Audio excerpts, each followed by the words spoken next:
On the flip side, again, we cannot ignore what's happening on the Democratic side, where there's been this air of inevitability since last spring, and it basically has discouraged many people from being engaged and involved in the process. I mean, why should I, young Black woman in America, why should I vote? I mean, all you keep telling me is that Trump is an idiot and Trump is bad. Okay, he's an idiot and he's bad. And there's been a lot of people who are idiots and bad. And I mean, I'm still here. I'm still alive. I'm still kicking. Like, so we need more. We need more. If we're so concerned about Trump's presence, if we're so concerned about what Trump's rhetoric might do to potential voter, engagement, then why are you not engaging us? Democrats, talking to you.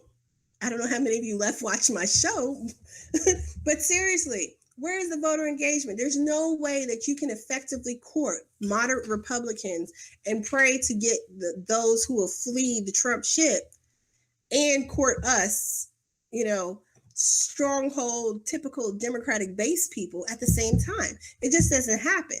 And obviously, when you look at the recent pollings, and in the recent polling, Hillary Clinton and Trump are almost effectively tied nationwide, with Gary Johnson, I believe, was 7% in one poll I saw earlier, and Jill Stein at like 3%. There's so little wiggle room. There's so little, if you're not driving people out. There was also a piece in the New York Times recently about Black millennial voters not really going for Hillary Clinton.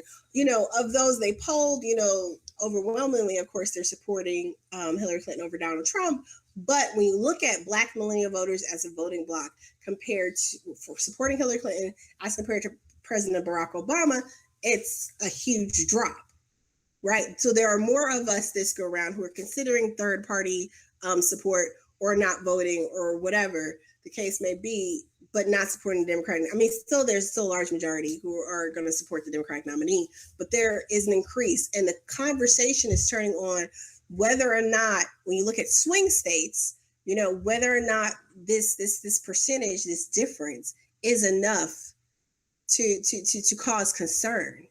And I would argue whether it's enough to cause concern or not, I do think that it's a conversation that needs to be had about the way in which we engage with people in the voting process. And it's not just Black millennials, it's millennials across the board, right? Our generation, the 35 under, all of us, we want to be engaged on the issues. We want to be engaged with arm's length dealings and not this feeling that you're just going to screw us over when you go back behind closed doors. That is something that's been accepted far too long from politicians, and we need to change the way things are done.